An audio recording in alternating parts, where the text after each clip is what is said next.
Hey, this is Nessyp of Nessyp Entertainment. This has been a while coming too. I just been lucky, trying to get all of these folks in here in Nessyp Entertainment. Tonight, I am with Chadrick Fleno. I did Yes, it ma'am. Yes, right. ma'am. Thank Chad has been to Kenya. And I saw a video that he did, and it was just so exciting and it was so informative that I just had to talk to Chad. So, thank you. Chad, welcome to NCP Entertainment. I am so glad to have you here. Thank you. I'm glad to be here. I definitely appreciate you having this conversation with me so we can Yes. learn more about, the motherland. Yeah. Okay, so how did you come about this opportunity to go to Kenya? So I am a recent graduate of Florida Gulf Coast University, located in Fort Myers, Florida. Um, when I did a internship at the Florida Capitol Mhm. and returned, this was last spring of last year, Okay. two mentors of mine actually introduced the idea of studying abroad. And it's good to have mentors because, they definitely help you get connected, help you, just learn more about personal growth within you. So I think that if they did not introduce the idea of me studying abroad or just saying, look into it, I probably would not have done it. Okay.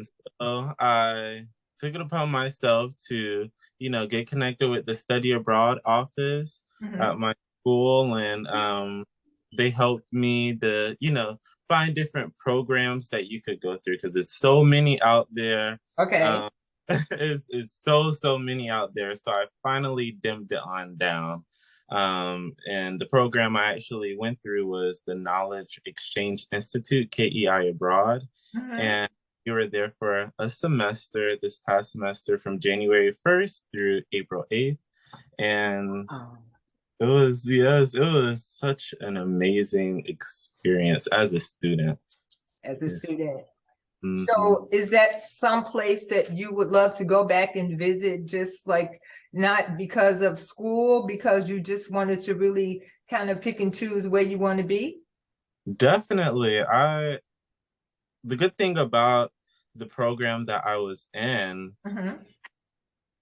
the program sets up different excursions for you throughout the semester. Okay. So I was in Nairobi, Kenya, which is the capital of Kenya. However, I was able to visit Masai Mara, which is one of the biggest national parks they have there. Mhm. Mombasa, which is off of the city off of the Indian Ocean. Different places throughout the country, and I definitely want to go back again, and I quite frankly would study abroad there again for a semester. I sure. Really?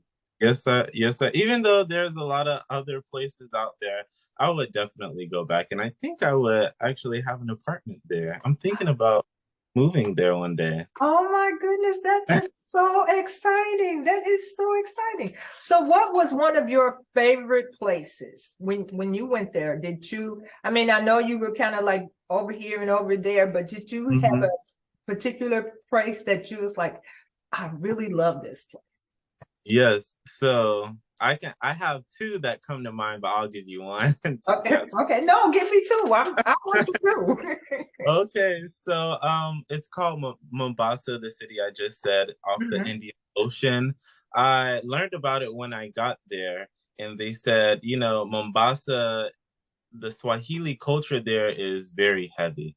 So, and there's a lot of history that comes with the city of Mombasa, since it is off the Indian Ocean. Mhm. Way back in the days, pre-colonization, actually, it introduced a lot of trade within, within Asia, Okay. India, different, parts of the world actually. And Okay. so learning about how Swahili isn't just a language, but it's a culture as well, and it's a people is what I just loved. And the nature aspect, the beaches there, oh my Mhm. God. Oh my, and I didn't know until I got there that Naomi Campbell, the model, actually has a house there. So, and she's the ambassador of tourism for Kenya Okay. because has some involvements within that region of Kenya. So you can just imagine how beautiful the city, the people are, the food is there as well. Mm-hmm. Wow. So what were some of the cultural things that really just kind of stood out to you when you were there? So I would definitely say how people interact with one another.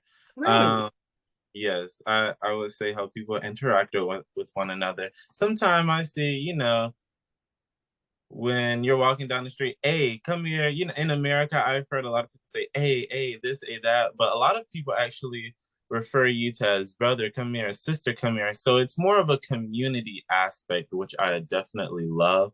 And I think that, it somewhat comes from a traditionalist mindset, Mm-hmm. because there are, of course, rural areas where people do still live in tribes and different things like that. Okay. So the aspect of a community is a little bit, I don't even want to say a little bit, but it's different from how some of our community and how we interact with one another is, you know, goes to be about. Wow. Wow. Yeah. It's just based on what it just sounds so beautiful and so calm and so serene, you know? It's like, oh, I want to go. I want to go.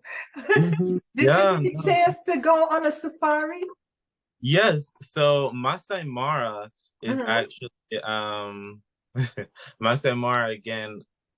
It's one of the biggest and most famous national parks that they have there, and it contains actually the big five. And they'll say the big five is the lion, the leopard, the buffalo, the elephant, and the rhinoceros.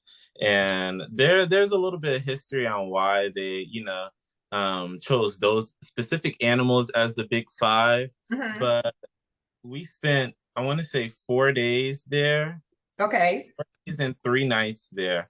And we were also able to visit a local tribe.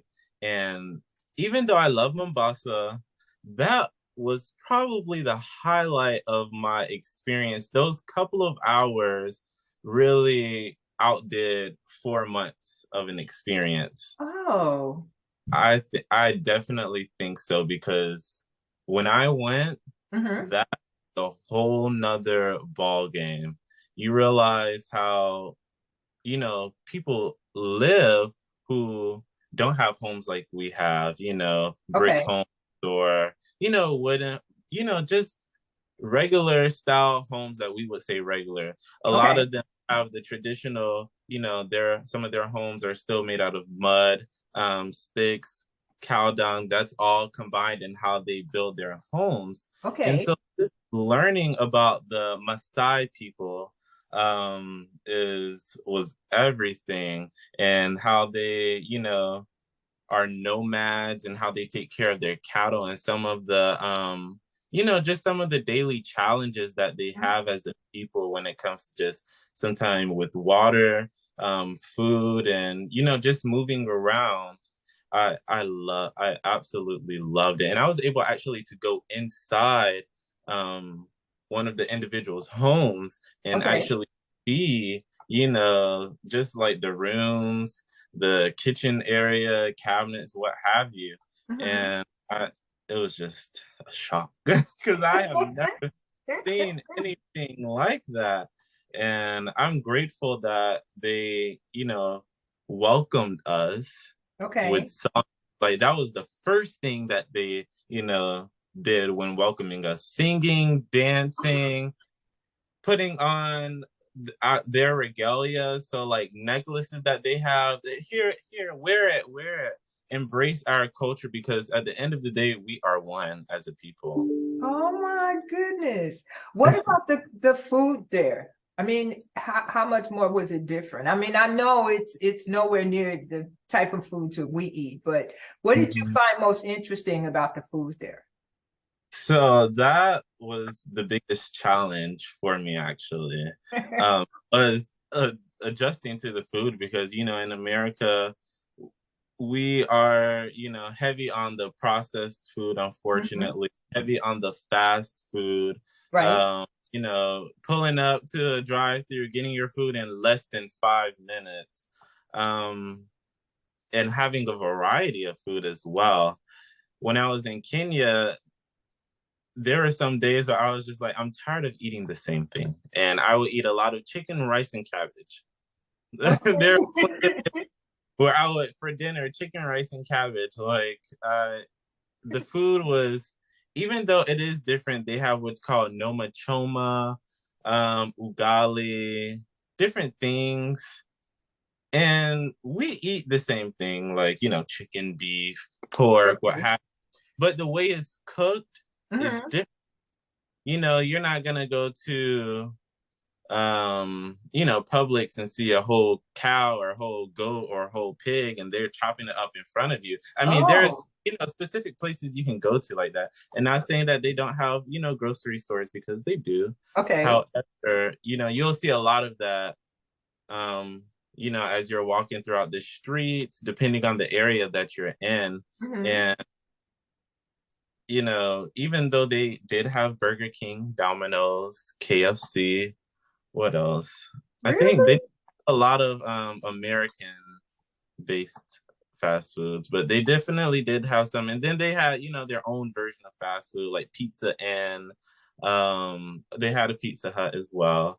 It's different. The way, just fast food is when I get to your food is when I get to it. So you Your could be food. 15 minutes, 20 minutes for, two piece of biscuit or fries. Oh my goodness. Oh my goodness. Oh Or a large pizza. my goodness. So it just, the food, the culture of the food specifically, Mhm. I found, very different.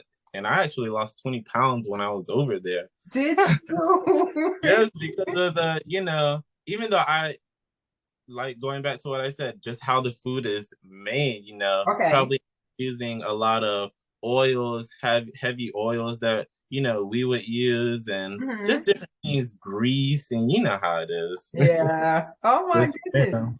So other than the food, what else did you find that was challenging while you were traveling hmm in Kenya? hmm I would definitely say the classroom structure.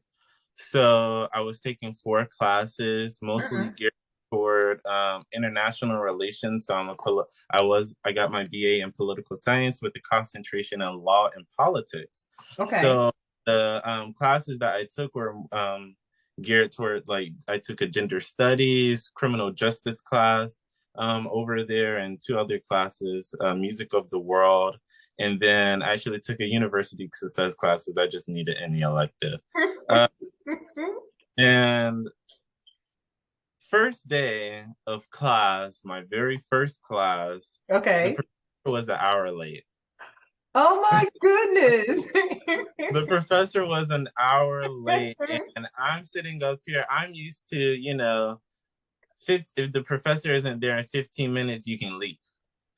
I wanted to leave, but I said, this is my first class. This is, very first class, very first day of classes.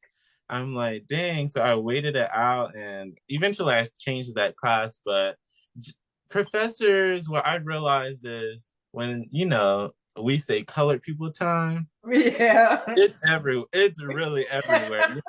It's just not it they be late, okay? They're really running on CB time, huh? Yes, it could be from 20 to 30 minutes, and the culture is wait on your professor. They're the professor, so that also is kind of rooted in a different type of respect that we have Okay. for our academic institutions. And I I had to get adjusted to it, because I there are plenty of times where I wanted to leave. There are plenty of times where the people within my program was like, my professor didn't show up until, the Oh last my 30 goodness. class. So I don't know. And just assignments, how, they want things worded, how they want things presented in a certain type of way. I had Okay. to get adjusted, because I think, as a person who was at the same institution for 4 years, you kind of get used to how things are ran within your department, Okay. within the classes you're taking, because, you know, oftentimes you might have the same professors for some of the classes that you're taking throughout the 4 years for your major. So just getting adjusted to how, you know, the overall classroom culture is and academic institution is was a challenge. Oh, that does. I think I would be really upset if I had to wait an hour on my professor. Well, Chad, Mhm. we're going to take a break right now. You guys just hold on. We'll be back with Chadrick Fleno. Hold on.